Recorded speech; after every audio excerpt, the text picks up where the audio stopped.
Good evening, everyone. Welcome. It's been a long time. I think it's been 3 weeks since we last did a community group. So thank you all so much for your patience. I know I've seen some of you in the meantime because we've done a retreat, which was, in my experience, was beautiful. So thank you, everybody who came, and thank you, everybody who made that a really, really wonderful experience. Um, yeah, this is a via donation event. If anybody wishes to make a donation, you can make a donation. I'll put the link in the description below if you're watching this in catch up. We do these via donation to make them accessible to people, but also all the donations that come in help Jen and I keep going, help doing these videos and community groups and whatnot, and putting fuel in the car and whatnot. So we really, really appreciate anybody who makes donations to us. So thank you to everybody who's made donations before. We really, really, really, really appreciate it. Yeah, what can I tell you about? I wasn't sure if we were going to do another retreat. We thought that this one might be the last one, but I think we enjoyed ourselves so much. I think that we are going to do another retreat in the not too distant future. So we haven't booked anything in yet, but we'll keep you posted. Anybody who'd like to come and join us, not quite sure where it is. We haven't finalized anything, but we are thinking about doing another retreat. Yeah, so also like, subscribe, share, comment on our videos. That would be most appreciated. Thank you very much, everyone. And thank you all so much for being here tonight. Right. I haven't got anything to talk about tonight, but I think that John might have something you wanted to ask just before we started. John shared a little bit. So, John, would you mind, please, if you'd like to start tonight's community group off, is there anything you want to talk about? Is the direction you want to take this in?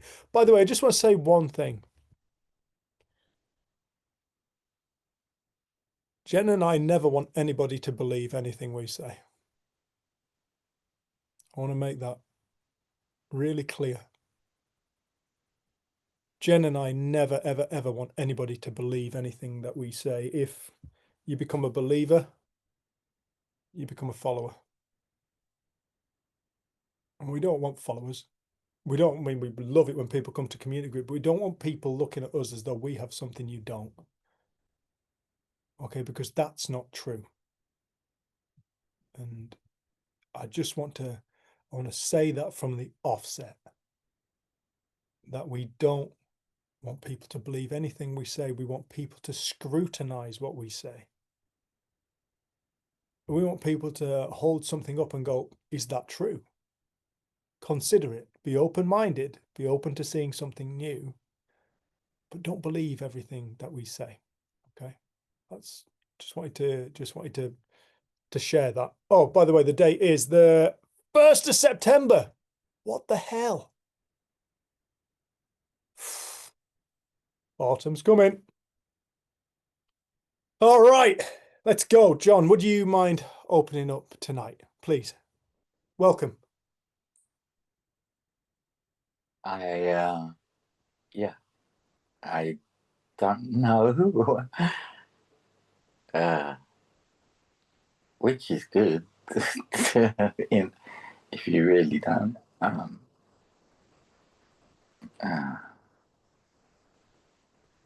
I don't know what question to ask, actually, because it's confusing.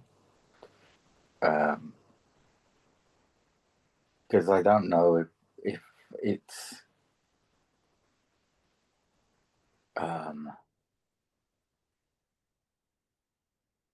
me speaking, or the drugs, you know. I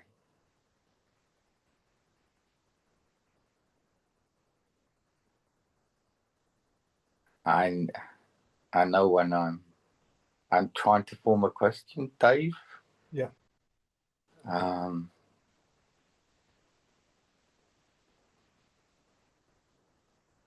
I'm confused, and I don't. How do I end this confusion? because I don't know if it's me or the meds, you know. I know, and that when I asked that question, then my mind went quiet. When I sat in the park, but I don't know how to deal with the meds, and I don't know if you have the answer, and I don't know if this is a question. That's all I can say, my friend. No, John, thank you, man. Thank you so much for being here. And ironically enough, I have a feel for what you're talking about.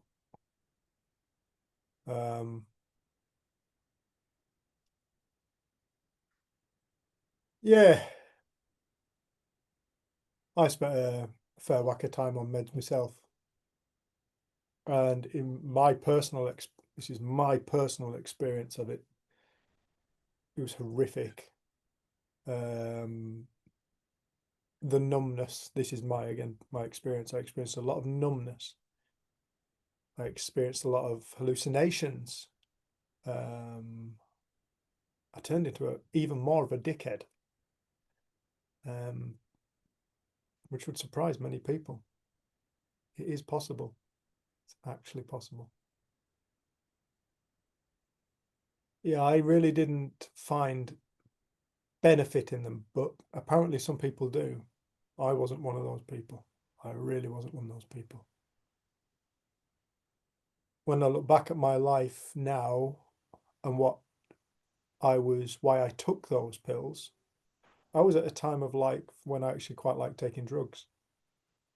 So I was willing to take anything. I'd have a pop at anything. So if some doctor wants me to give me some pills that kind of affect my mental state, let's go for it. And but I have to admit, of all the drugs I've ever taken in my life, they were crap. They were the worst ones I ever took. Yeah, personally for me, it was absolutely horrific. When I look back at why it was that I was taking drugs, taking these pills, it was because I didn't like how I felt.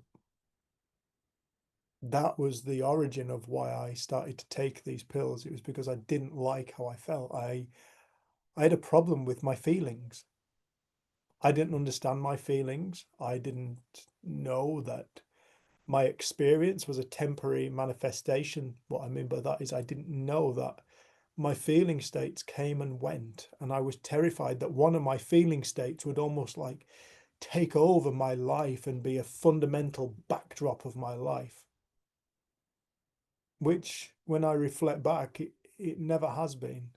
You know, even when I was suffering chronically with depression, there were times when apparently there were times when I I also laughed. You know, there were times when I'd go and see a friend and I'd have a good time. But I had no kind of grounding in life to kind of appreciate that. I also remember times of actually waking up feeling happy. And then thinking then thinking I'd actually lost the plot now because I'm actually happy. You know, I was so backward in my thinking about and understanding about life that I thought the fact that I was happy meant I was losing the plot. Not, oh, look, there's my mental health. You know, so it was like I was so lost in my understanding of life. But I understand that from my observation now, that's why the majority of people, and this isn't a judgment, it's just an observation. The majority of people are on meds because they don't like how they feel. They go to the doctor because they don't like how they feel. They don't like their behavior that arises from these feelings. And so we've kind of walked around in the dark, and this is my life. I walked around in the dark until I woke up and realized it was never a medical problem. It was a lostness. It was me lost in my own creation of reality.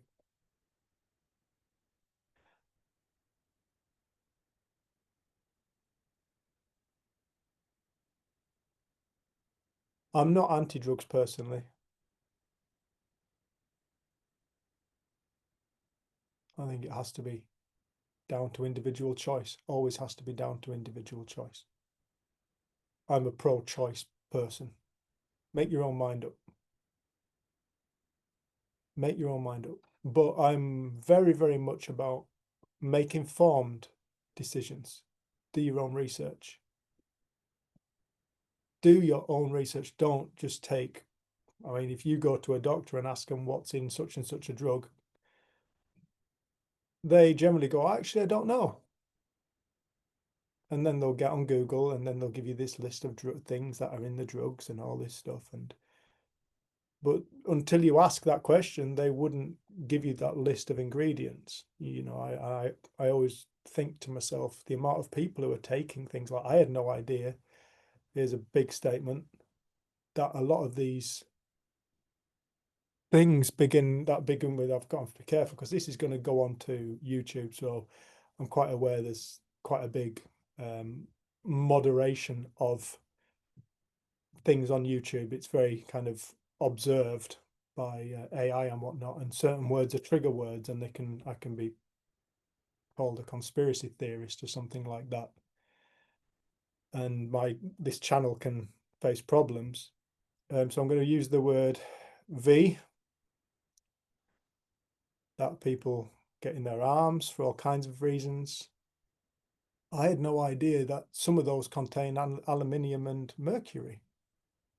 Now, why we wouldn't feel the need to put aluminium or mercury inside a biological organism, I have absolutely no idea.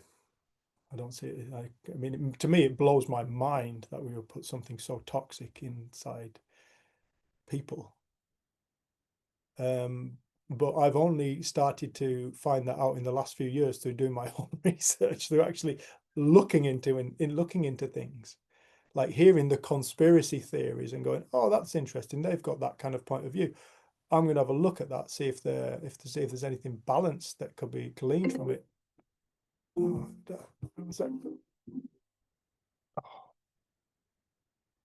you all there? Can you hear me? Sorry, phone rang. House is probably going to ring in a second. Yeah, and I am always about informed, make your own informed decisions. Do your own research when it comes to anything we're putting in our body. John, you did mention before you came on that you were interested in coming off the meds. I want you to get in touch with us at our email address, info@freedomthinking.co.uk. I think you know it, because I can point you in the direction of somebody who will probably be able to help you with that, a psychiatrist. So please get in touch with us. And I think we should have a conversation about this separately, because I feel like it's quite a controversial subject, and I don't want my platform taken down. So yeah, if we can have a conversation privately, I think that would be a good idea. So get in touch, mate, and let's make that happen. All right. Oh, thank you. Let's do it. Yeah. Okay. And thanks for, I'll be very brief. Yeah. Because I was looking for that psychiatrist that could help me with this. Thank you. No, John. Thank you. Thank you for coming, man. Really, really appreciate it. If I know one thing, John, if I know one thing, it's probably actually the only thing I actually know. It's that in the inside of every single human being is everything that they need. It's the only thing I really know. But it's life-changing. Inside of you, it's like you spoke about, you know, those sitting on that bench and feeling that peace. It's inside you, mate. And if there's another thing I might know, it's that consciousness is more powerful than physicality. Your spirit is more powerful than physicality. That's why people have spontaneous healings. You know, people have going to spontaneous cancer remission and spontaneous disease remission. It's not really acknowledged or recognized as a thing by mainstream medicine yet. I don't really think. Like the placebo effect is kind of seen as some kind of like weird little effect. In fact, we'll use it as a what's it called, like a physics. What's it called when you've got a control? Sorry, I got there. It's kind of used as a control. The placebo effect is used as a control against drugs, but it's not. It's apparently the placebo is the most efficient drug on the planet, but it's something we kind of push to one side. Why? Probably because it doesn't make billions of pounds, billions of dollars or whatever. Excuse me for being cynical. But what if we do have the capacity to heal ourselves? What if we do have the capacity for pure mental health? What if we don't need the medicines like we've been taught? You know, what if we've got everything that we need? I think that's something that really we should be exploring a lot more. I think it is being explored a lot more, but it's not being explored a lot more in universities and stuff like that. It's probably being explored a lot more by people who have one of our friends who's not on here, this group right now, she's a doctor, and she's pulling out of being a mainstream doctor because she's not happy with the way it's going. She wants to start her own thing, and she's wanting to look more holistically at life and people, which I think is a wonderful thing. I also think that's the way we're going to go in the future. I think that's the future for mankind personally. How long will it take to get there? A few years, I reckon, probably, but maybe quicker. I don't know. Things are going to start shifting pretty quickly, I reckon, soon. I think we're in it. But yeah, John, inside you, man. Inside of you is what's inside of me. And that's really one of the only things I know. We are built to utter perfection with the capacity to create the illusion we're not. And we get lost in that. And I understand entirely how you've ended up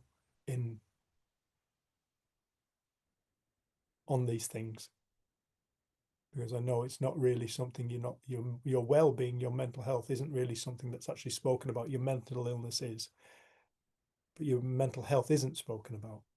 And so this is a conversation about mental health, because we want to talk mental health. We want to talk about what's right within people, what's perfect within people, how we work, what life's all about. And again, please don't believe us. Please don't believe us. We want you to feel into this. Use your own gift of feeling. Feel into this. Does this make sense? It might not make sense here, but there's something Dave's talking about, or there's something them over there is talking about. It resonates. It resonates inside me. There's a bit of information that's landed with me that hasn't made its way to my intellect yet. My intellect hasn't figured it out, but there's a bit of information that's landing with me. That's what we call when it resonates. It's information. And just for clarity, when I'm talking about information doesn't come from outside of us. You know, you look at the word information. The information we receive is the formation from within. From within. For information, the creation, the energy creating new knowledge, bringing new knowledge out of ourselves into the world. Information. Okay, we've been taught information's outside of us. It's going to come to you from the news. It's going to come to you from social media. It's going to come to you from this, that, or the other, politicians, experts. Okay, but the actual word information is a description of how reality is being born. Well, inside of you, John, is all the information you need. I noticed there's 3 hands up. I want to go to these hands. Wendy, your hand went up first. Do you want to share anything, love? Hi. You know, it's been interesting to me what you said a number of minutes ago now, that you thought you were off your game when you started to feel happy. And you said you lost the plot. That's the word you used, that you lost the plot. I find that wildly fascinating, that the culture and mainstream stuff is so, has gotten the message to people that if you have anxiety and depression, you are a broken human, and you will be at a certain level. And if you experience some happiness, it is just transient. It's just interesting, but we're really just trying to prevent you from falling off a cliff. But you're just going to kind of live at this low hum, and hopefully going to be productive, and you're going to be able to keep a job, and you're going to be able to, interact with your family, but don't expect too much out of life. I just find it so interesting that you experienced happiness and you said, oh, well, that's interesting, but that's not me. That's not Dave. Dave isn't a happy person, or Dave doesn't experience happiness. I'm really intrigued with that. I think that that's really, really common. It's not common for me. I was voted most friendly in my high school class. I don't really know much about being sad and unhappy. I did have a bout of depression a few years ago, and I was medicated for a little bit. But that just really got me, like, where you just talked about what resonates, or what don't believe us, but when something, to me, it's what sounds true.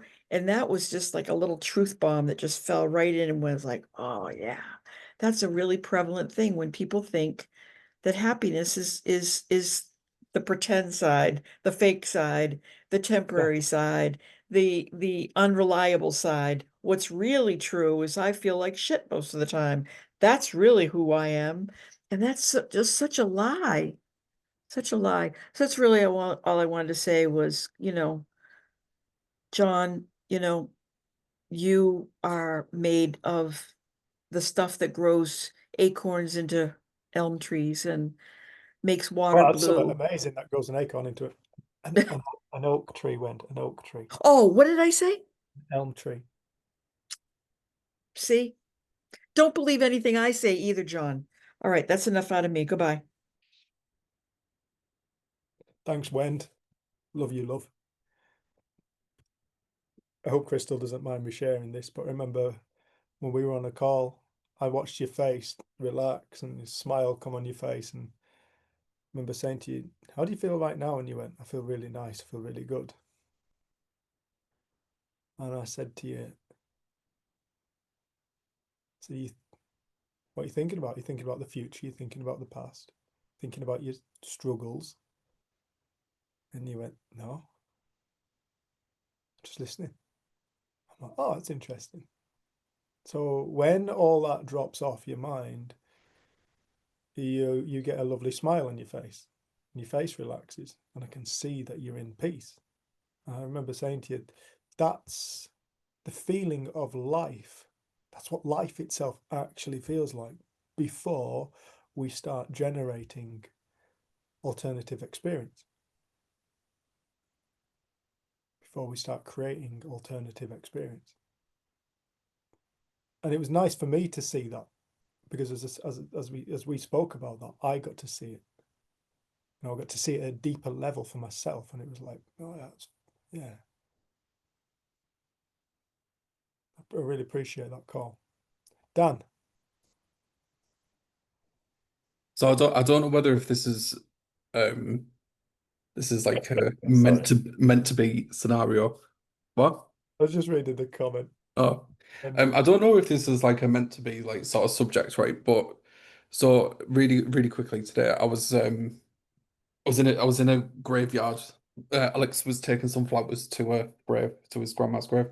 Um, and I was pulled over to this one grave just to go and see it. And anyway, it was one of my friends that I used to go to school with. Really bizarre. But I feel it's strange because now this conversation's come up. So today I was having a conversation with Alex about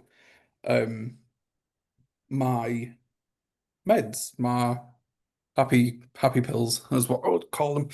And I'll try and be as YouTube PC as I can about it. But so this is probably like the third time that I'm on the wind down from a big dosage in my life. And what you've just said there, Dave, is exactly the words that I used today, that about meds, that we've got it in ourselves to be able to do what we need to do in life. Like we don't, like you said, we have the power within us to be able to. Okay, what did you say? The power that you've got, like Everything like within the tools within you to be able to make yourself feel better in a way, I think. Anyway, so this is, like I said, the third time that I'm on the downward of coming off them. Third time in my life. And genuinely this time I see it in a completely different way. Like I see it as I can tell the difference between when I've had them and when I haven't. But this time it's a little bit different because it's a different understanding from where I'm sat. So before it used to be very sort of, it was like a high, but it was like um it was like an artificial one in a way. It was a very sort of, this is how it's supposed to be. This is what life's supposed to be like. But now when I look at it, I often think to myself, like, maybe the way that I feel it's affected me was, even though that I thought it was a good thing, it was actually just masking the present. It was just masking like the actual being aware of everything that's going on, like the ability to accept the fact that, like I said last time when I was on, regardless of whether if you feel really good or if you feel really, really crap, it doesn't matter. And there's absolutely, like you said, there's nothing that we can't do ourselves to make ourselves feel better. In that moment, it feels like hell because it's horrible. And yes, I agree that sometimes I think people do need help to be able to get into that sort of vision. But I feel like it's pushed as a long-term thing when I don't think it should be. I think we are totally built to be able to manage every single emotion that it throws at us. Good, bad, horrendous, whatever. Like I'm sat here now, I'm 36 in 2 weeks, and genuinely I never ever thought that would get this far because of the crap that I've been through in the past. But at the same time, like now I'm sat here and I'm thinking to myself, like, oh, thank God, like, doesn't matter. Like everything then. It was horrendous, but thank God that I went through it. And it's the same as like coming off the happy Skittles. The the like I don't get, like, I understand why I relied on them so much at one point, but now having the ability to understand that the three principles is it's the correct me if I'm wrong, but to me it's the being able to be present and being able to be informed that, like Gordell said, we are the boss. We're the ones that can build whatever life we want. We're responsible for our outcome. And even though that, like, coming off meds is probably the best thing for me at the moment, I still think that the masking of it originally has helped me to do the now kind of thing in a way. I think that makes sense. Yeah, it does.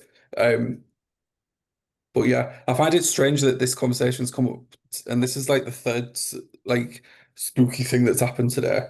So yeah, that's where I'm with that. But yeah, expect more spooky, mate. Just expect more spooky. Miracles. You said, Dan, it was horrendous, but thank God I went through it. You're obviously talking about your past. Why thank God you went through it? because I feel like that I've acknowledged how I reacted to it, and in thinking about it now, I reacted to it in the wrong way. I reacted to it the way the things that my body was telling me was a natural reaction to me building up panic, me building up depression, me building up anxiety. My body was just like in absolute manic overdrive, thinking, "Oh, everything that you're feeling is so bad, and everything you're thinking is so bad." And like I've said before, but my brain used to tell me that I've got HIV, that I used to be a paedophile, that I used to do this, that, and that. But like it's very, very clear to me now that like I'm laughing about it because I think how ridiculous it was. But it's like it's just I don't know, it's now that I think about it, it was the reaction to the thought. It was nothing about the physical way that I felt, because if I think about it, there was absolutely nothing ever wrong with me. And it's just going back to the thought of what a dickhead, really, because that's all it boils down to. Because it's just like I've said plenty of times before, it's the art of not giving a shit about how you it's formed, it's how you react. And it's about being in the present, being here, thinking, do you know what, right? Yeah, so what if my brain tells me something shit? Like, it's fine. We can crack on. It's okay. See you later. I'm off. What a gift. Yeah. And I said this before and I'll say it again. I'll push anyone to think that just do not give a shit about it. If it requires, like, regardless, just don't ever, just be in the now, be present, think about it. Nice, Dan. Yeah. Thank you, buddy. Really appreciate you sharing that. Cheers, buddy lad. Ange.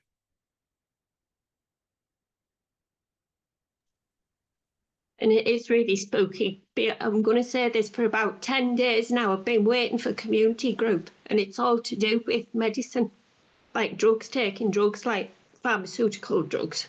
Oh.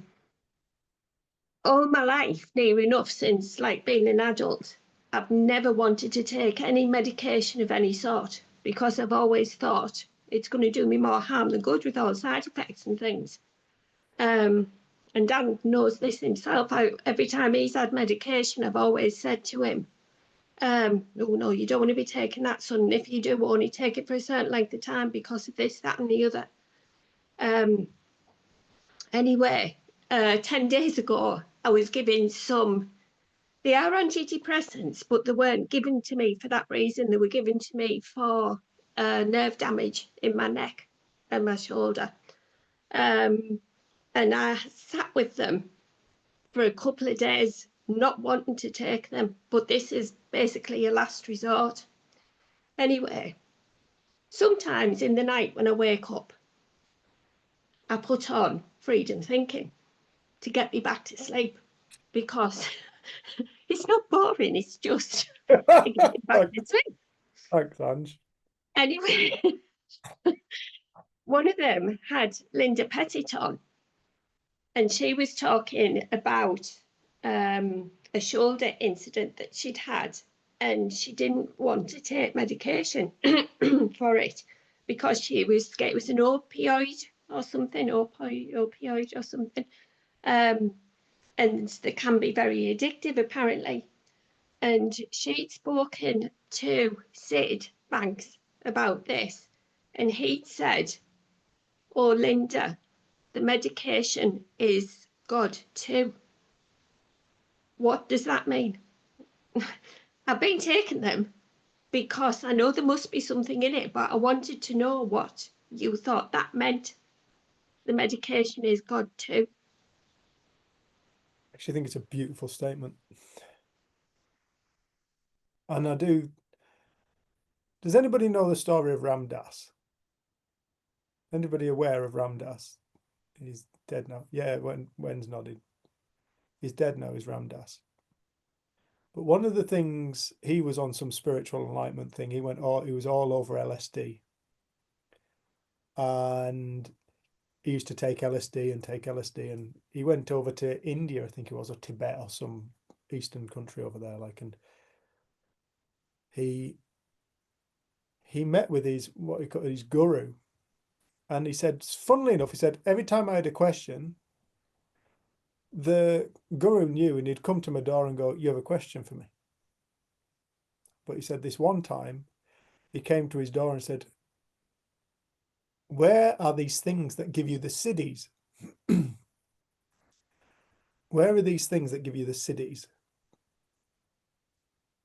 And siddhis, I think it's a Hindu term to describe the almost the like the extrasensory perceptionary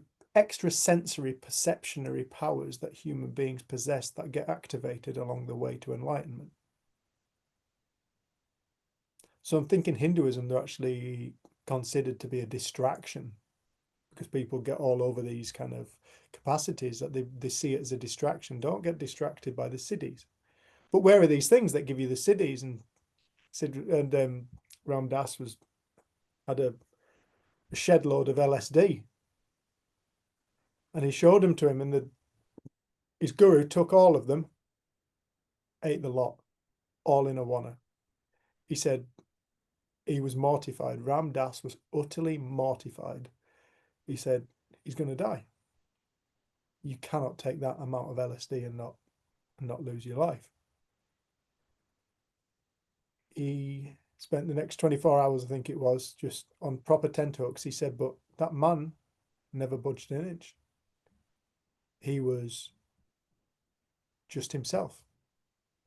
Didn't start tripping, was just totally normal. He said, that man got my attention. He said, I was interested in that man after that. He said, and he became my guru. He said he had found something that meant he could take that amount of LSD and nothing happened. So there's this force that is within us that is greater than the physicality. But most of us don't live at that level of consciousness. But it's available to us. It is totally available. All levels of consciousness are available to us. They're all there. They're all inside us. They're an aspect of ourself. Our self is infinite realities. And one of those realities is that space where we can do that. I don't recommend it. Don't go and try it. But that was Ram Dass's story. And when I heard that as well on that call, it was a beautiful thing. Because what Sid's pointing to really is the illusion of life, the oneness of life. How we can separate things off as though it's not God. As though there is another force in this universe that has the capacity to create other than that creates all, the singularity of life. That there's the singularity of life, the oneness of life plus something else. That has the capacity to create drugs, or that has the capacity to create war, or that has the capacity to create hatred. When in actual fact there isn't. There is just the singularity. Everything is coming from the singular source of life, the livingness of life itself. The totality, the essence before form, the nothingness before the form. Everything is coming from the nothingness before the form into form, including drugs. So it would be like, if it wasn't like that, it would be as though there would be two gods. And the moment you've got two gods, you've got a quandary. You have the duality of life, which is the illusion of life.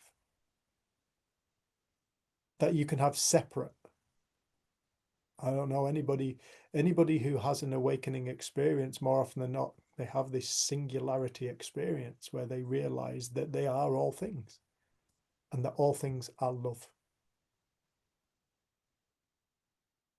You know, it's becoming more and more apparent to me. I'm not a big drug taker. I don't take big pharma. I don't really ever feel the need to, touch wood. But I am more and more and more and more and more becoming aware that mind over matter. Mind over matter. I didn't really understand that statement. It could be taken in two ways. mind over matter, you use your mind to figure it out. Or it could be seen from the point of view of mind first. Mind over physicality, formless over form. Why? Formless over form. Physics, correct me if I'm wrong. The form comes from formless. Formless does not come from form.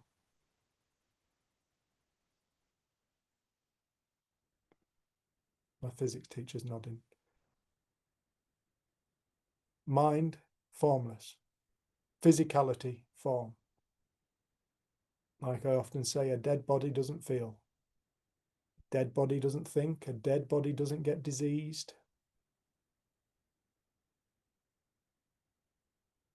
Dead body doesn't behave in certain ways.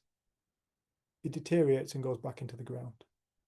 Therefore, consciousness, mind, has to be involved in all interactions of physical disease. Somehow. Consciousness has to play a part somehow. That I don't know. I don't know enough about that. But somehow it must. Mind over matter. But this would explain why people like Anita Mujani and other people, they can have these, like we were just talking about before, spontaneous healings. Mind over matter. Formless over form. Thought first.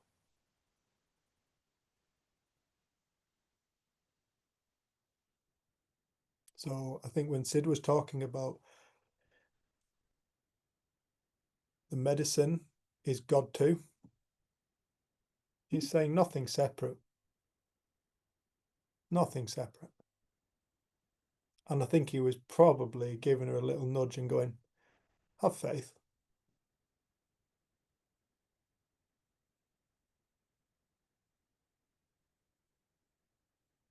You're bigger than the drugs. You're all right. I do think that the way we eat, if we believe, the way we believe, like Jesus said, it's done unto you as you believe. The way we believe has direct responses in our physical experience. You know, if I believe that my food, the food that I eat isn't going to do me any good, I will probably experience the sick feeling that follows and the whatever else next. But I do believe that the mind over matter, you know, we're missing when we don't bring mind into the equation, we're missing the most fundamental part. The most fundamental part of everything, including the collapsing of this physical dimension that we observe, according to the double slit experiment.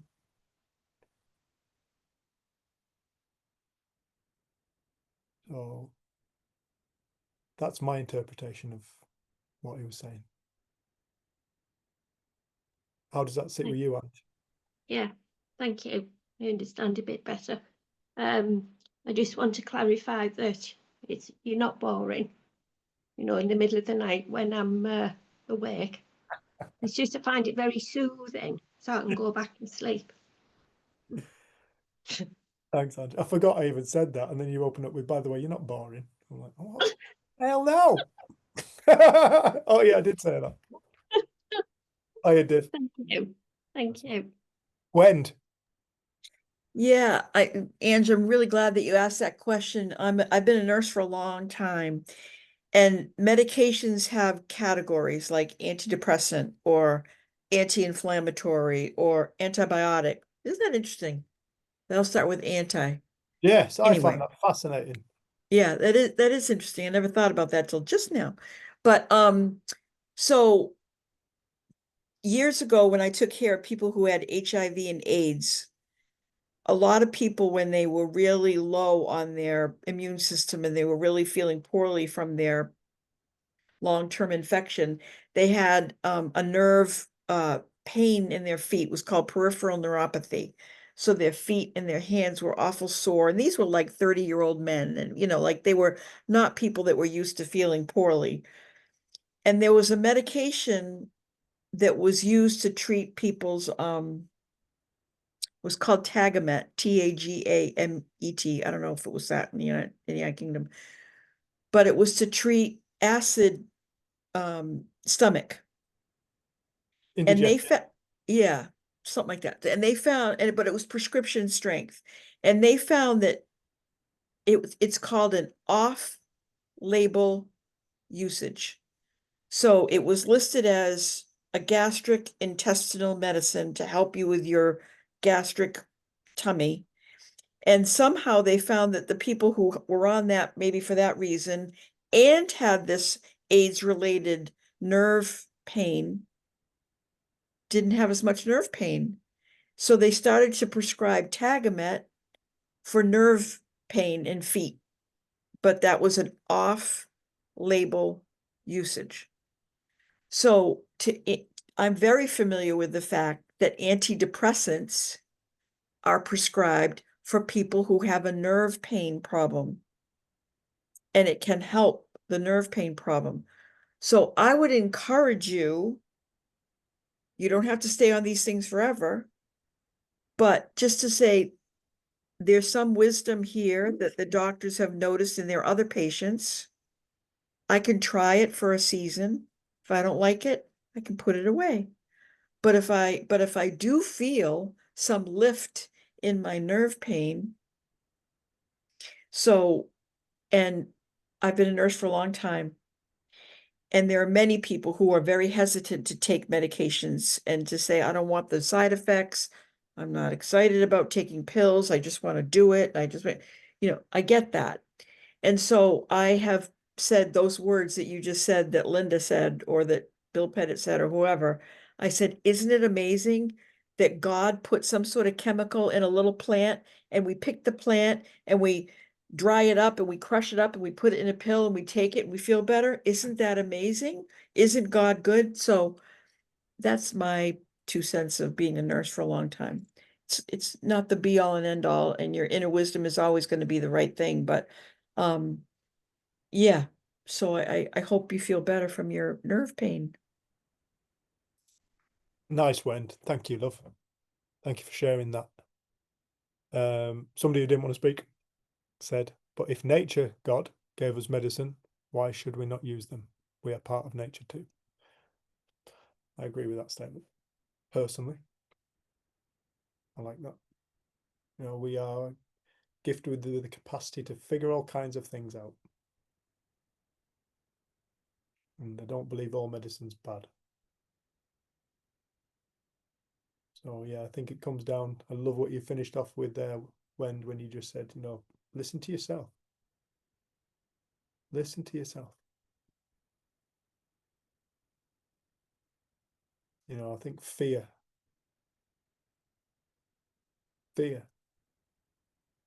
causes stress. Okay, and stress on the body is, we know it's the worst thing for the body. But if we don't need to fear our experience, any of it, isn't that the antithesis of the degradation of the body? Is that not healing? Coming out of fear. Isn't that where healing lies? No matter what. The opposite of fear.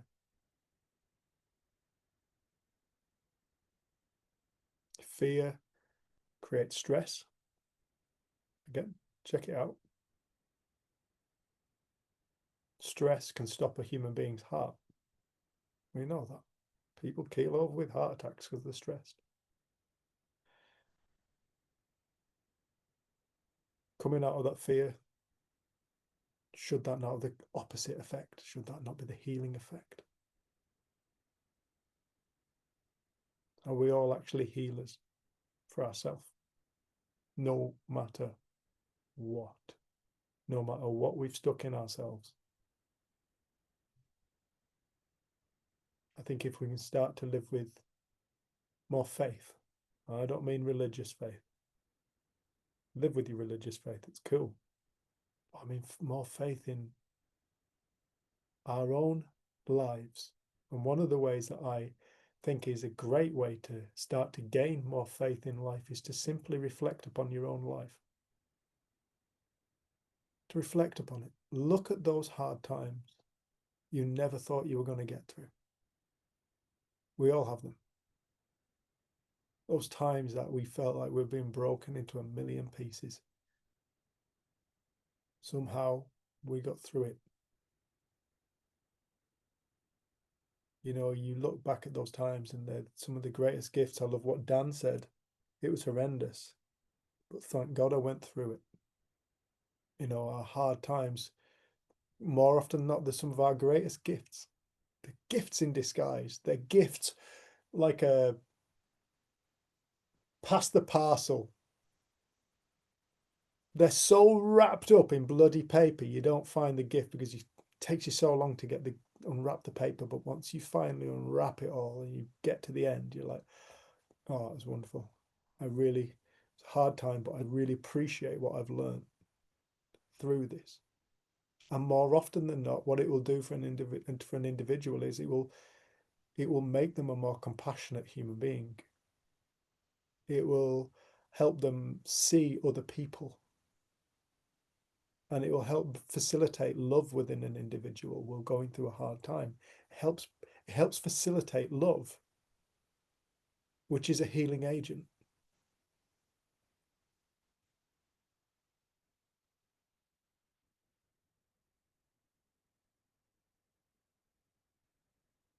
Yeah, this is both Jen and I.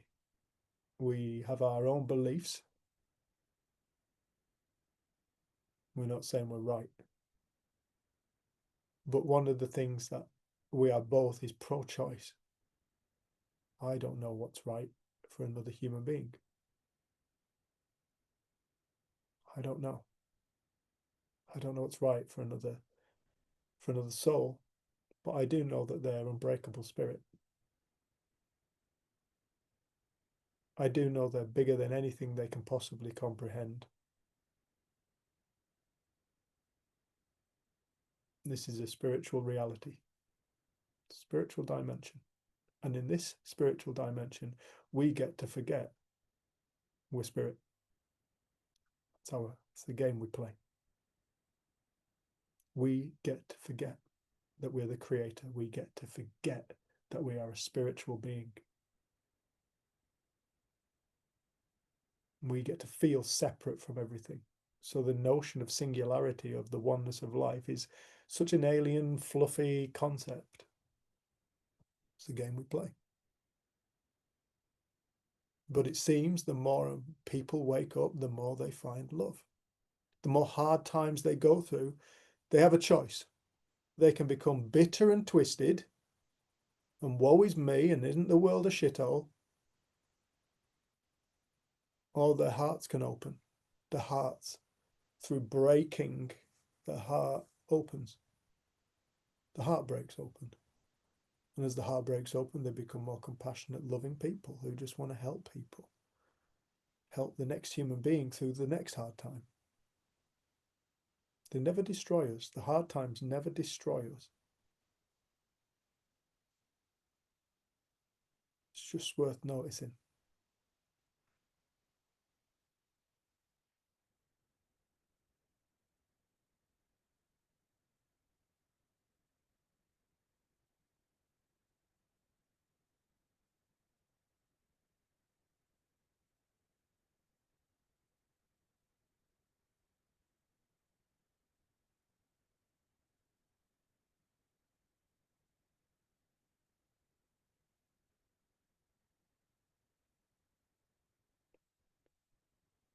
John, is there anything you'd like to share before we move on?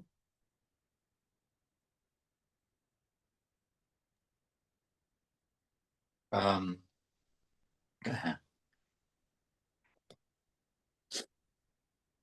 mean, it's hard to speak, but I just realised that is a contradiction because I'm speaking. And, you know, I'm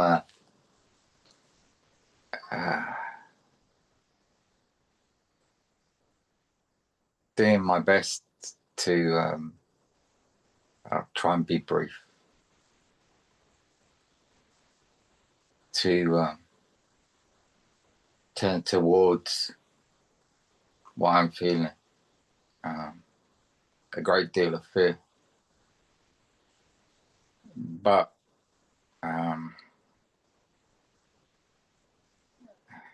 as best as possible without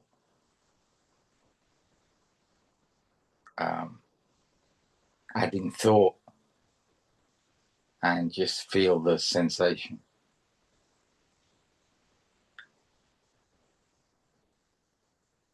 I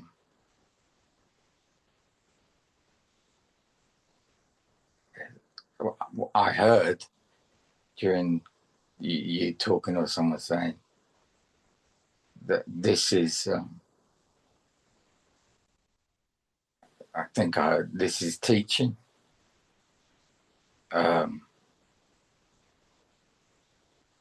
Me something, you know. There's a lesson in this.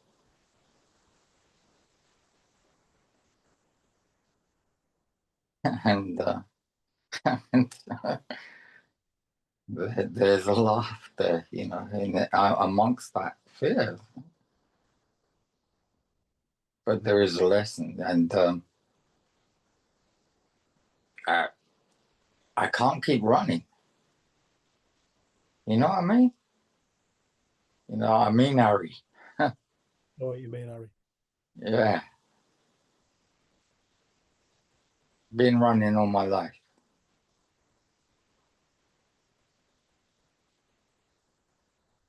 And there is a lesson here, and a part of me knows that to be true, despite how I'm feeling. Nice. Thank you. Bless you, John. Bless you. You're good, bud. You're good. You're good.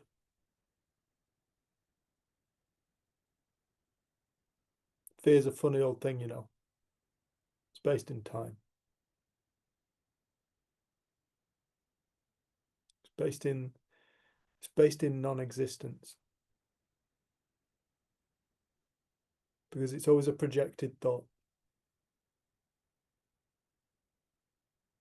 It's a thought projection of a future. I'm afraid of this, I'm afraid of that. Is it happening? No, it's not happening.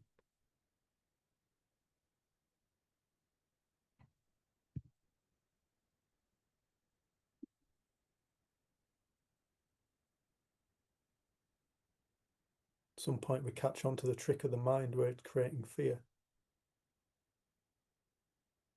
And we see it's delusion or our misunderstanding.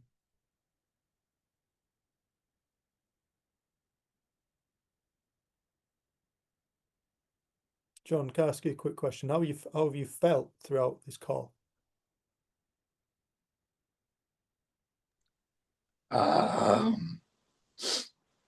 Shit. But I wanted to stick in there.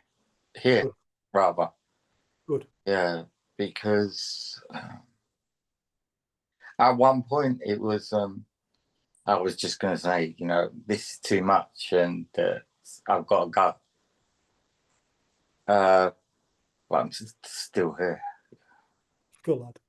Good lad, John. All right. Shows you something, doesn't it? Shows you something. Those thoughts, there is something greater than those thoughts. That's what I heard you say earlier. There's something greater than those thoughts that you had the thought, I need to get the hell off here, but you're still here. Similar to people having the thought of suicide, but they're still here. Yeah, consciousness is here as well. Totally, man. That's what I heard. Yeah. Yeah. So it's like this mind. When you said mind, yeah, about mind, I thought, oh, consciousness is here. yeah. You know, we are just starting to learn as a species that our thoughts aren't as powerful as what we think they are, what we've given them, the amount of power we've actually given them. You know, I remember being on a psychiatrist's sofa and saying to them, and I meant it, I am the scariest man I've ever met in my life, and I cannot leave me alone. I go with me everywhere I am. I was so afraid of my own mind. I was so afraid of my own creation. I was so afraid of my next behavior. I was just terrified. That's why I do this work. Because I've been there. I've been like dramatically, I used to say. I knocked on the hell's doors and I walked through them and I found heaven. Like, I'm not special. I'm not special in my awakening. I'm not special in my suffering. I'm a human being. I'm equal to the drugs. I'm equal to the sun. I'm equal to every other living being on this planet and beyond it, in whatever dimension, because we really are all the same thing. We've come here to have an experience. If that wasn't the case, we wouldn't be having it.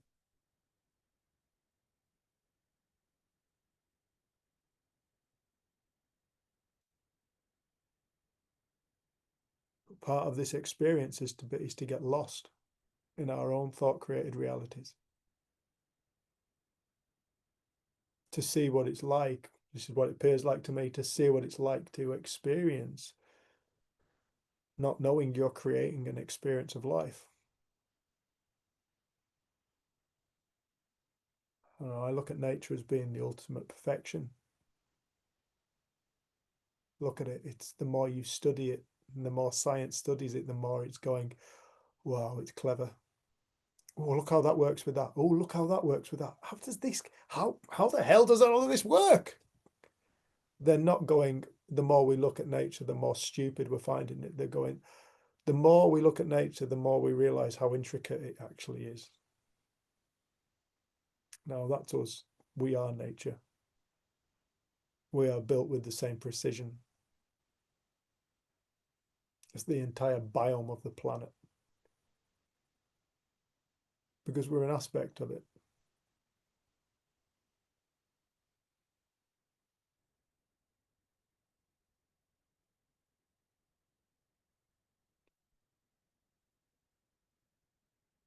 Love you, Joe. Thanks for coming, love. God bless. Thank you so much. Yeah, we're just starting to take our power back from our ego mind, our belief system. We're just starting to find what you may want to call free will. Oh, I have some say over the thoughts that I act upon.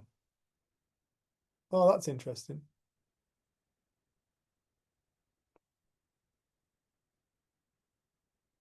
Oh, I have some say over my experience of life. Oh shit, my experience of life isn't coming from outside of me, it's coming from inside of me. Well, if that's true, didn't I make this whole thing up? We're just starting to wake up. We can't get life wrong. You cannot get life wrong. It's a singular event. Life doesn't exist in right or wrong. I'm not giving anybody permission to go and do horrible things, be cruel, none of that. You can't get life wrong. It's all experience.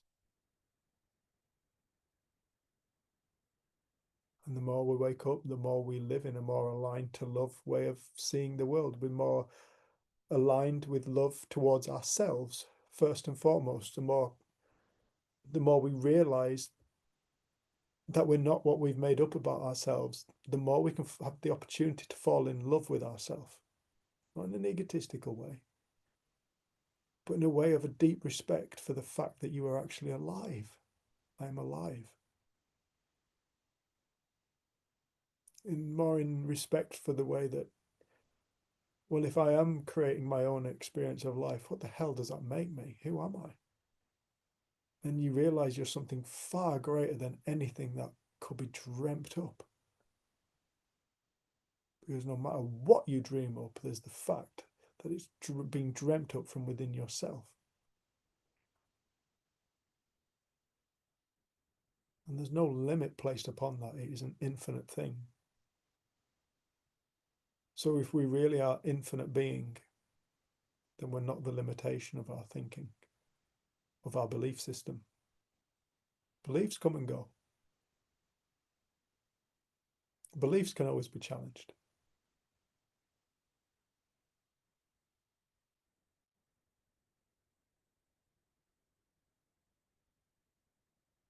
I think we're at a cool point in human history. I think we're at a really frigging cool point of human history where it appears to me like en masse people are questioning life. They're questioning stuff. Look on the internet, it's all these conspiracy theories kicking off left, right, and centre. People asking questions. Just people asking questions. Well, that's coming from a different space of consciousness than one that just follows and idly believes what it's been told. It appears to me like human consciousness is rising. It's starting to find its own free will. Something it always had but never noticed.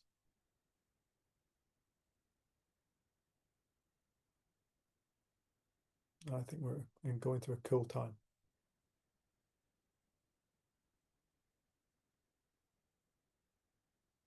I don't know, from my own experience,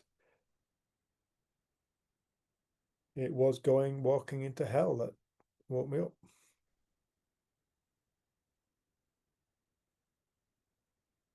I see a lot of that happening in the world, a lot of people suffering. So I think there might be a lot of awakening coming. Perhaps we're already in it.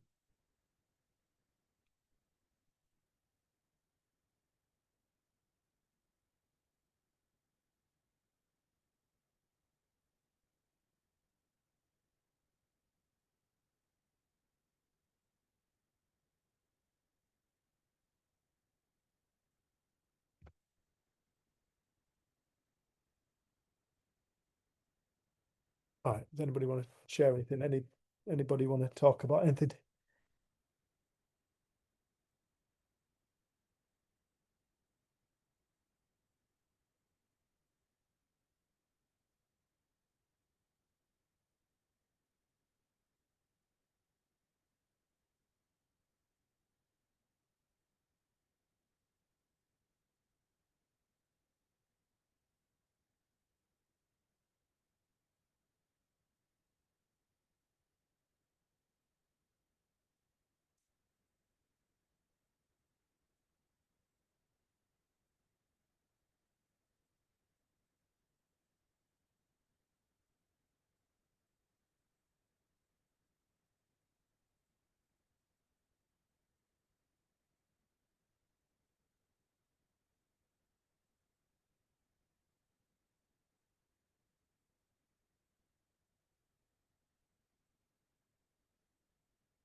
I met a man yesterday. Was it yesterday? Day before yesterday. Jen's granddad during the Second World War was stationed at North Wales, Crystal, North Wales, Colwyn Bay. Looking to the Welsh. The New Zealand Welsh English woman. And Jen wanted to go to Colwyn Bay, and I met this man. I'm going to come to you, John, now. I'll come back to my story. John, you got your hand up, mate.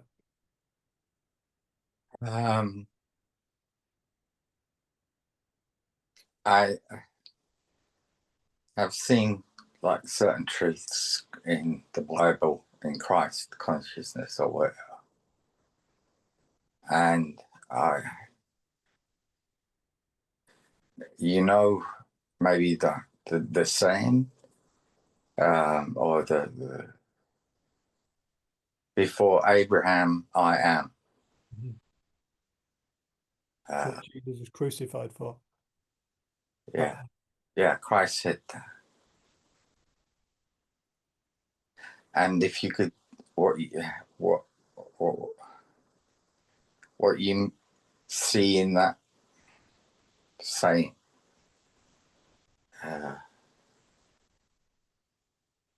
because it just came to mind to ask that question. I love that. It's funny. Sue, have you got anything you want to share about that?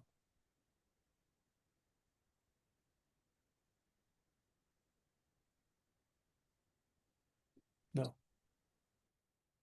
Cool.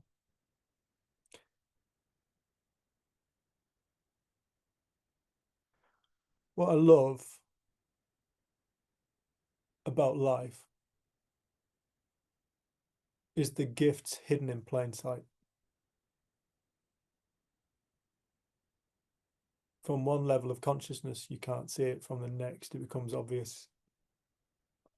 A couple of people here have been to my stone circle. I've lived in this area for 45 years. I found a stone circle 50 meters from my house last year. Standing stones. Hidden in plain sight. Standing stones hidden in plain sight. You don't see it till you see it. I love that statement, before Abraham I am.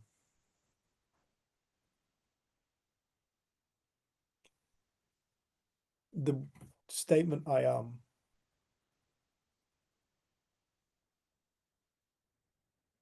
I believe Jesus at that point is trying his best to use language to describe the aspect of ourself that doesn't go anywhere, that doesn't fluctuate, that doesn't change, that observes, that creates.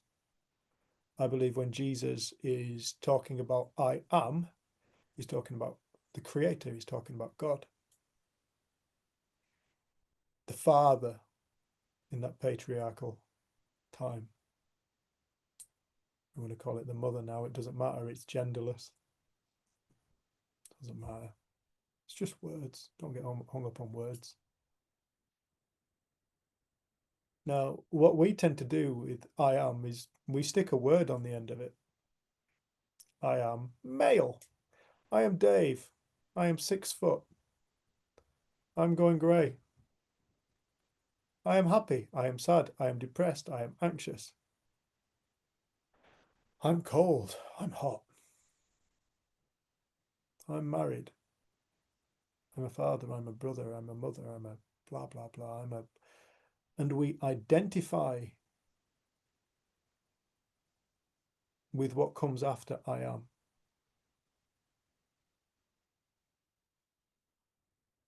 I am anxious. Oh, anxiety.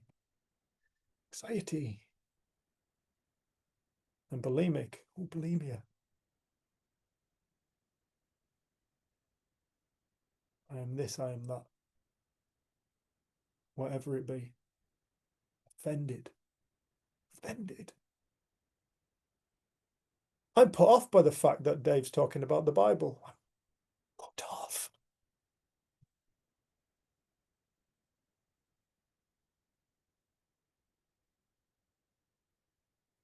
The misidentification. Or, in other words, what comes after I am.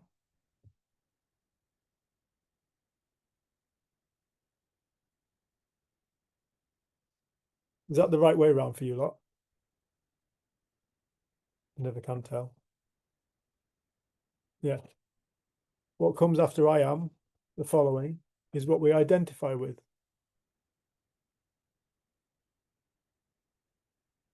That comes and goes. something that comes and goes, something that's up for grabs. Oh, he can't change from male to female. I don't want to get caught up in that conversation, but I think he can between lives.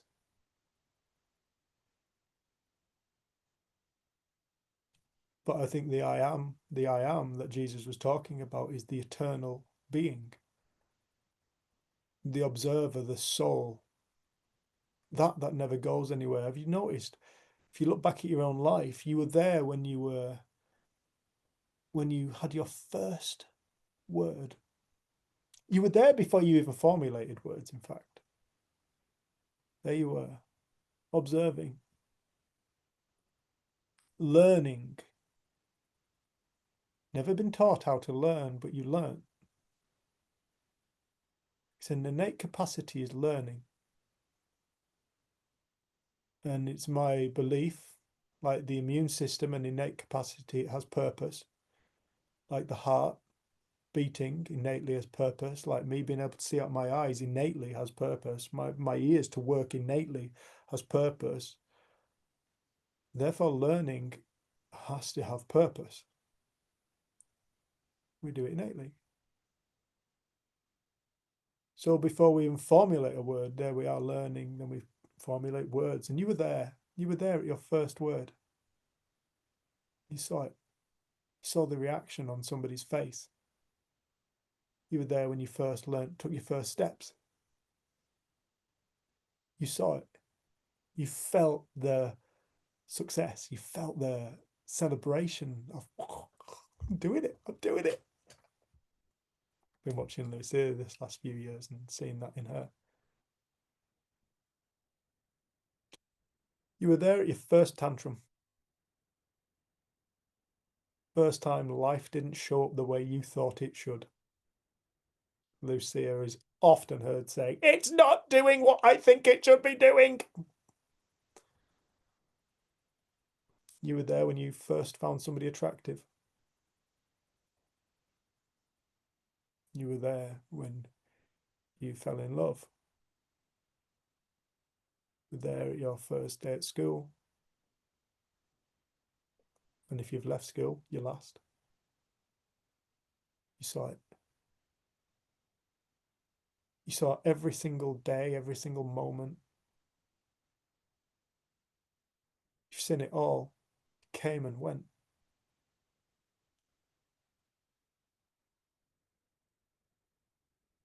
Came and it went. First time you thought, I'll never be able to cope with this circumstance. I'll never be able to deal with this coming up in my life now. I can't deal with this. You're there, you saw it. You witnessed it. You also maybe hadn't noticed that it left. And you were all right. But you were there.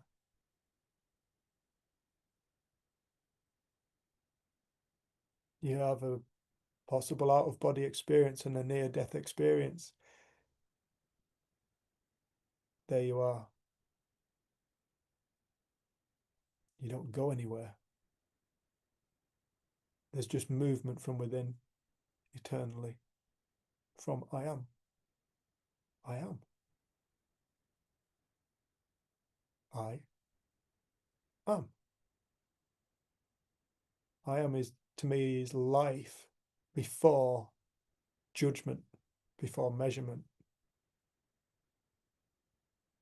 Life before the intellect kicks in, before we get obsessed with creation, before we misidentify life, before we misidentify ourselves. I am is really the truest state of being. It's two words to try and describe the true state of being. Everybody's I. Everybody's I. Am.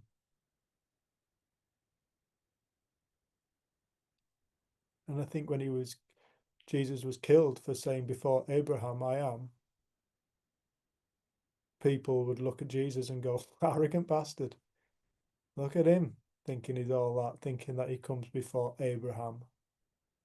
No, I think what he was saying was Abraham is a creation. But before the creation, I am. before the story of Abraham and his life and his wisdom or whatever, I am. Because it can't be avoided. It just is. We just are. But we've got so used to identifying with what we would put on the words of after the words I am, and we pay no attention to the first words, or we never gain a respect for the depth of their meaning. Because there's the clue and the key to life in it. I am. At the retreat, I missed my cousin's husband's funeral because of the retreat. But I got to read a reading that was read out, and it said, Jesus quoted as saying, nobody gets to the Father's kingdom except through me. I can't remember. When can you quote it? Well, I'll do my best. In my Father's house, there are many mansions. If it were not so, I would have told you. And no one comes unto the Father into heaven except through me. I can look it up and print it in the chat, but that's more or less it. Yeah, and then it continues, doesn't it? And it's true. But it depends on how you listen to that. It depends on what you hear in it. It depends on if you listen to that and think Jesus is saying the way you find the Creator is through Jesus, or whether when he's referring to me, he's talking about I am. Me. Everybody is me.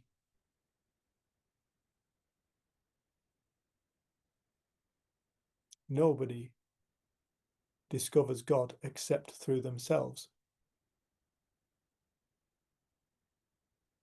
Nobody gets to the Father's kingdom except through me.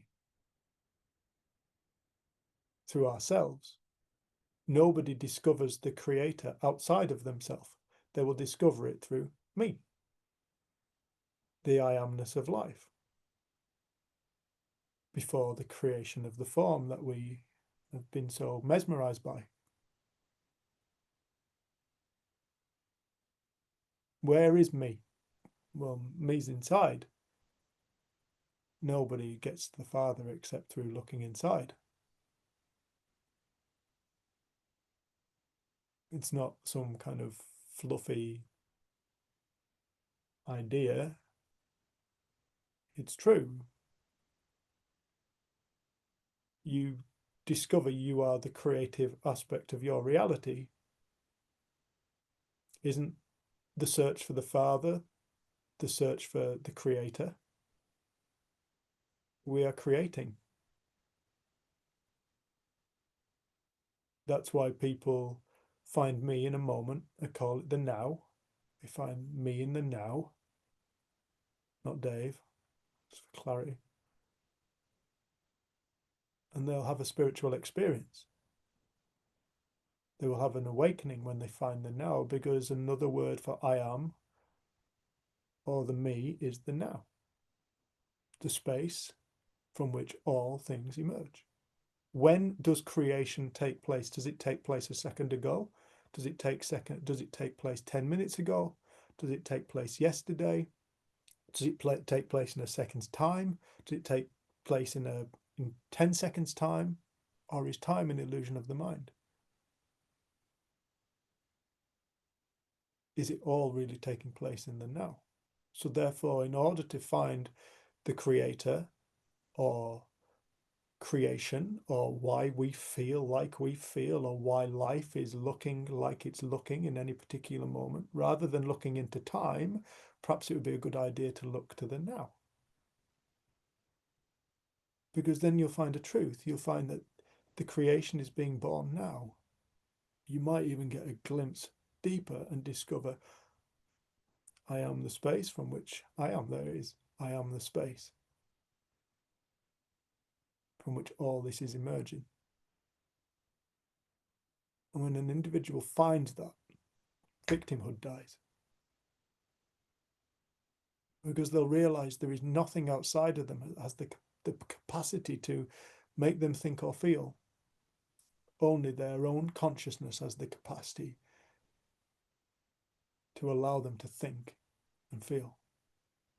There was a story of the Essenes, and Jesus is reputed to have spent time with the Essenes, and I mentioned this on the retreat, but the Essenes were a group of people in Israel at the time of Jesus who they separated themselves from the predominant society because they saw themselves as different, and it wasn't their skin color or anything like that, because anybody could be in a scene, but it was what they would call their inner luminescence, their inner light. And in the Essenes, apparently they had no hierarchy and everything was shared, and children up to the age of 3, after the age of 3, were given guidance, but were allowed to grow up and be themselves. Man, woman, child were equal. And it was a kind of utopic society. And Jesus and Mary Magdalene are reputed to have been with the Essenes or been Essenes themselves, and illuminated people.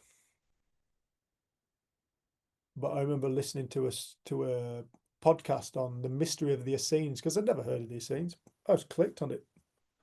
There was a man named Theodore Nottingham, a Christian pastor from America, who is right into Christian mysticism, which is why I owe a lot of my deep thanks to Theodore Nottingham for introducing me to Christian mysticism, because I was brought up Christian, but I had no idea the mystic qualities of any of it. I thought it was just a belief system, which is why I fell out of it. But it came back to life after I woke up and I could hear differently.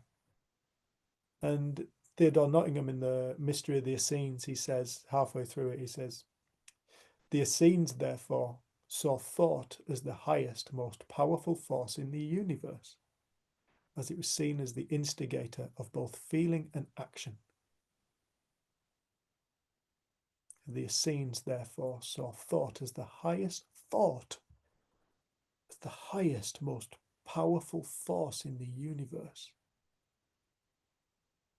as it was seen as the instigator of both feeling and action. So within ourself, the highest, most powerful force in the universe, God, the power of thought. Not what you think, but the power, the force of thought, the infinite force of thought that exists at our center, the infinite creative force, seen as the highest, most powerful force in the universe, as it was seen as the instigator of both feeling and action. Thought first, mind over matter.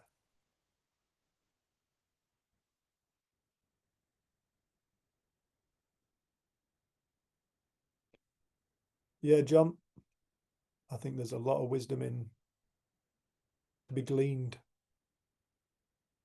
That's my interpretation of I am.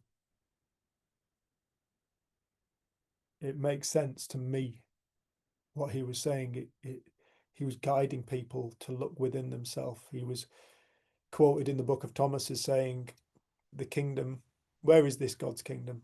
Or the kingdom you seek is within the heart of every man, woman, and child. God's kingdom is all over the face of the earth, but mankind does not see it. It sees division, it sees separation, it sees this, that, and the other. It divides, it sees individuality.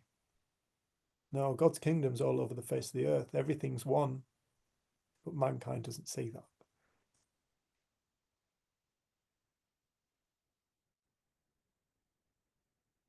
The kingdom is both inside of you and outside of you. The same thing. inside and outside are the same thing. There is no division. There's just the singularity of life. The I am, that exists before labels, that exists before duality.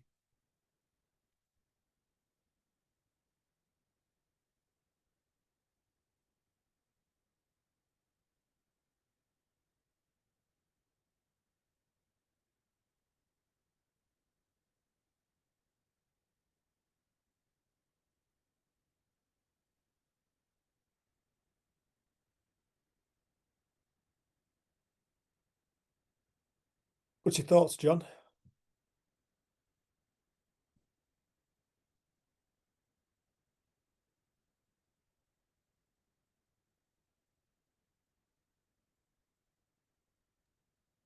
Ah.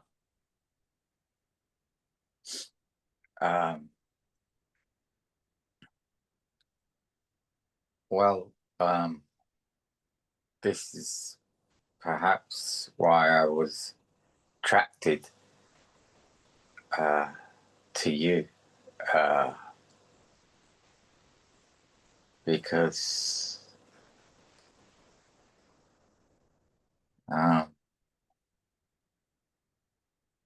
yeah,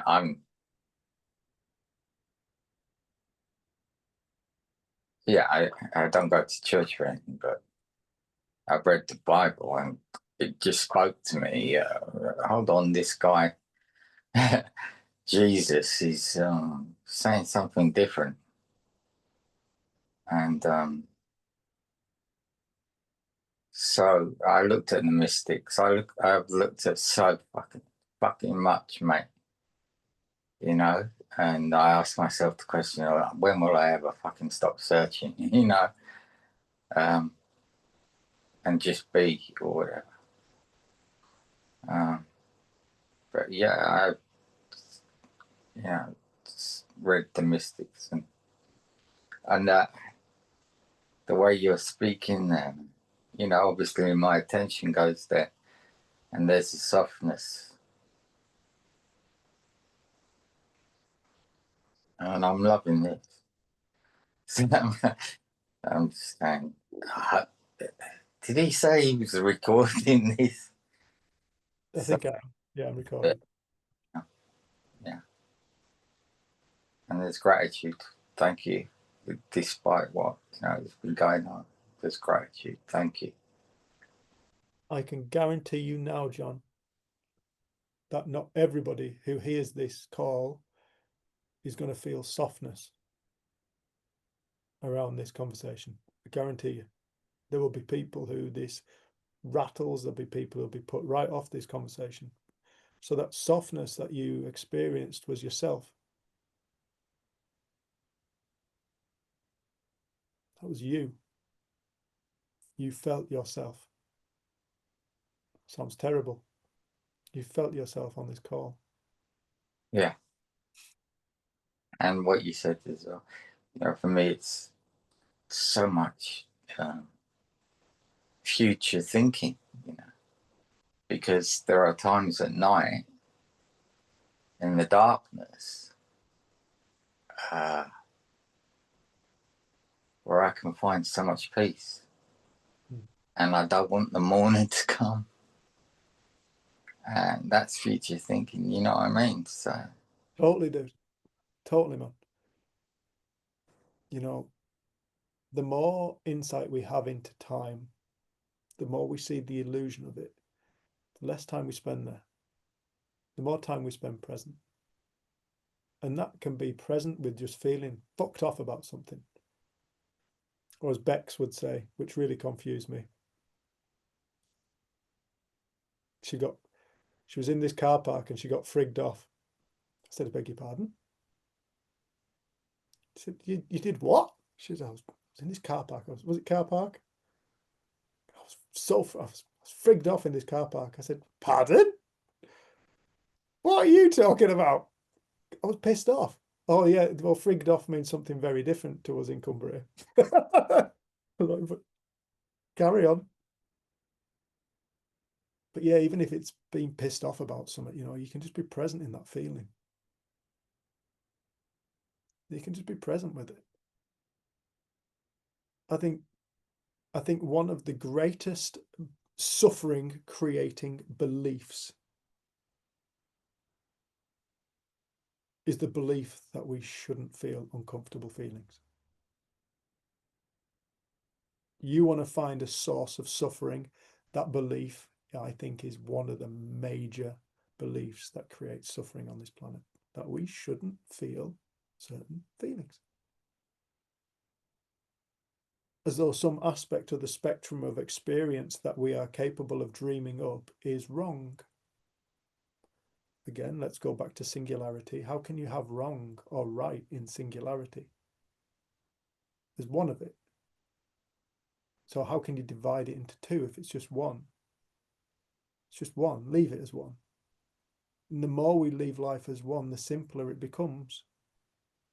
Because you're aligning yourself with logic, you're aligning yourself with truth. Life becomes easier. Stop fighting the flow. Stop fighting the universe. And what we're seeking tends to come to us a damn sight quicker when we stop fighting everything. Anti this, anti that, as Wendy was just saying. Everything's anti. You know, you got to fight everything. Let's fight for this. Let's fight for mental health. Let's fight. Fuck fighting. Stop fucking fighting. Relax. Let's relax into mental health.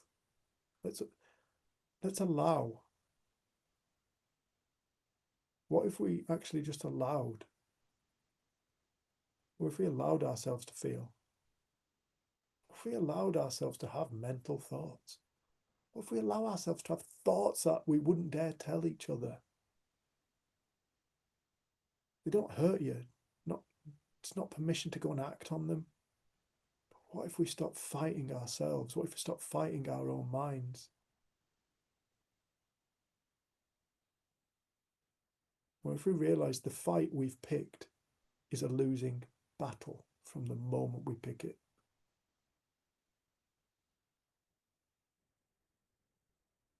And what happens if the moment we put down the weapons, it all comes to an end? I said to a lady once, she was adamant she had to fight these evil thoughts. I'm like, I said, do you want peace?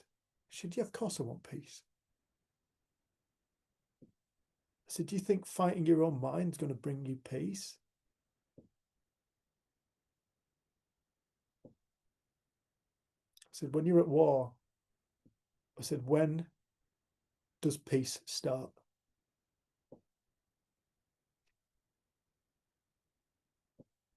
I said, it's when you fired the last bullet. Then peace has a chance. It's not something you achieve. You don't achieve peace. It's the moment we put down the weapons, peace is there. It's just waiting. Peace is just waiting. The moment we put down the fight, peace is there. The moment we stop fighting, there it is. The moment we stop fighting our own thoughts, our own feelings, and just allow. The moment you realize there's nothing to be afraid of. I have future thinking, I have this kind of thinking, I have that kind of thinking. The thing that carries me through my life now is I'm not afraid of my own mind anymore.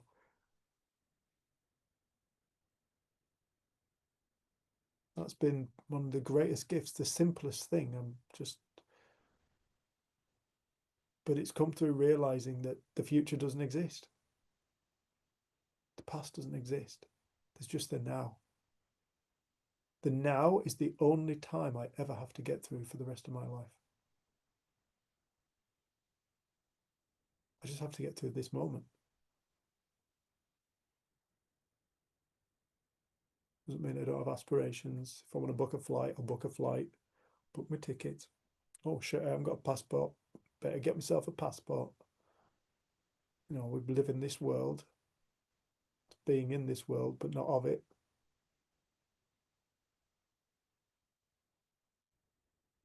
You're of spirit. We're all of spirit. I am playing in this world.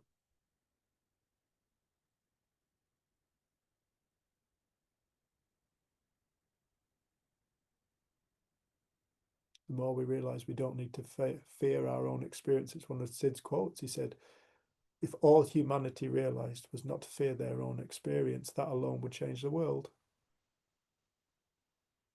I don't need to be afraid of my thoughts and feelings. Well, there you go. You got to the source. You found the source. And it was me. There I am.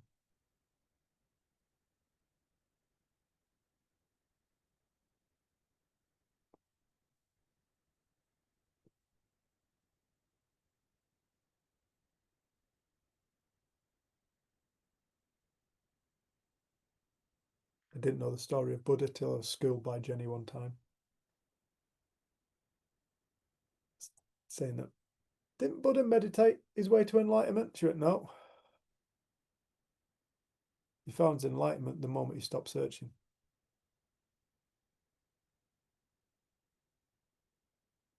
She said it was when he'd stopped meditating that he found his enlightenment.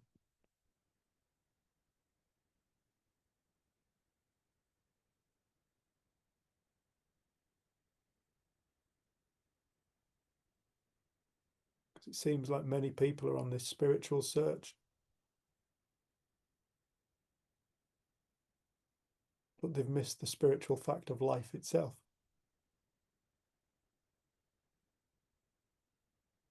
Here it is. You want to have a spiritual experience? Look to the now. It's here. You're in it. Explain it away. Explain existence. Explain experience away. Explain the I amness of life away.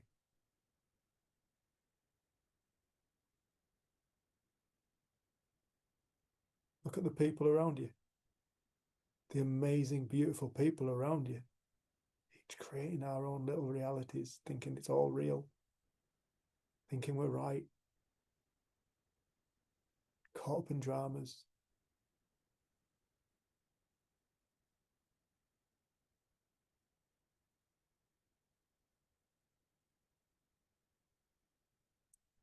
It's right here, right now, the spiritual experience everybody's looking for. You're looking out of it, you're looking through it, you are it. We always were. We always will be. The perfection of life. Before the judgment we place upon it.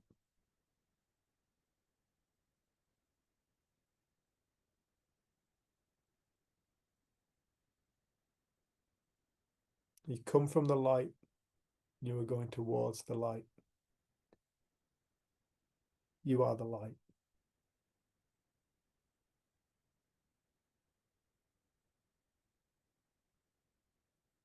Consciousness observing itself. The dream of reality.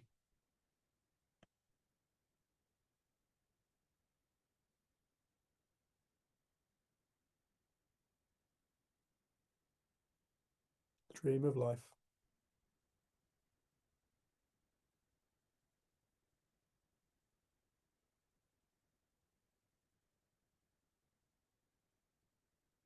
Sometimes it's easy to see we've made it up, sometimes it isn't.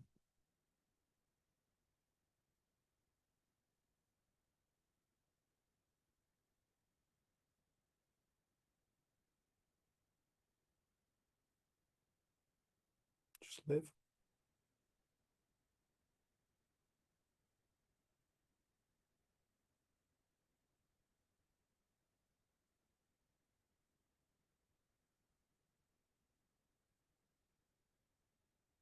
As I'm saying this, I need to hear this.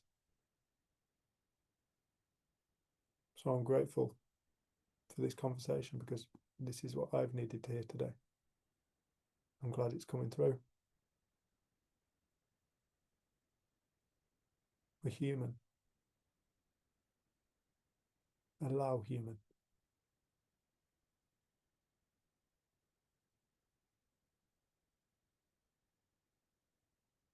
Let go of the past. Doesn't exist anymore. Can't hurt you. It's not here. Go the future. You never get there. Doesn't exist. Can't hurt you.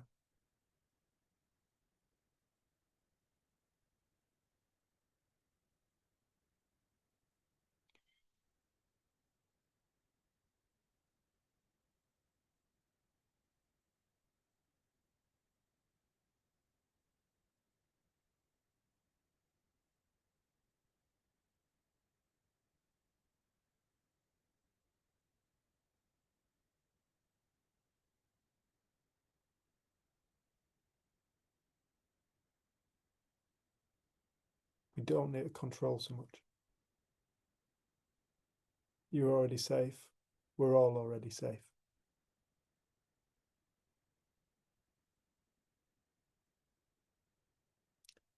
Friend of mine right in the middle of my screen right now knows that. And I'm glad he's here, looking well. Glad Al.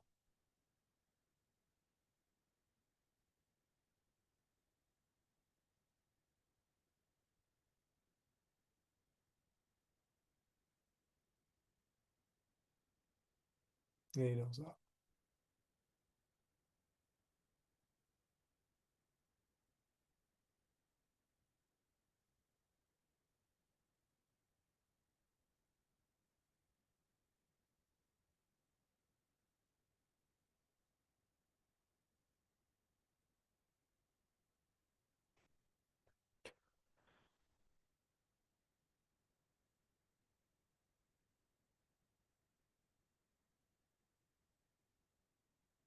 John, thank you, buddy. Thanks for being here. Drop us a message. And everybody, thank you so much for being here. you. Cheers, Johnny lad. Thank you all so much for being here.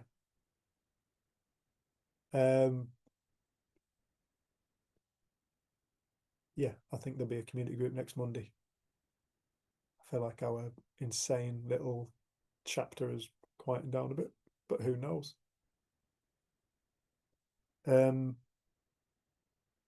Just sending everybody so much love. Thank you all for being here. Really, really, really, really, really, really appreciate it.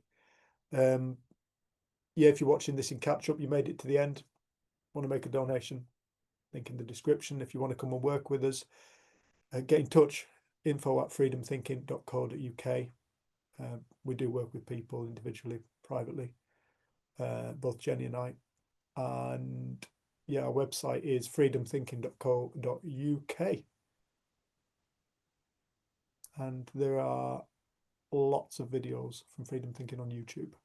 So yeah, please like, share, subscribe and comment. We really, really appreciate it. When will this recording be available, Dave? By the end of the week. Okay. If anybody would like to be added to our WhatsApp group or Telegram group, where we just put it straight out onto the WhatsApp Telegram groups, drop us an email, info@freedomthinking.co.uk. Give us your telephone number stating whether you'd want WhatsApp or Telegram. Don't forget to put your country code in, and we'll add you to that, because that's the quickest way for people to get access to videos and stuff like that, things we share. And we tend not to spam it, and we don't encourage communication on it between people. We ask people if they want to communicate, speak to each other privately, because we don't want phones dinging all the time and putting people off. But it's there as a resource. But John, I'll get that put up, bud. And thank you all so much. Thank you. Thanks, Steve. Cheers, Dave. God bless, bud. See ya. Loads of Thanks. love. Stop recording. Amen.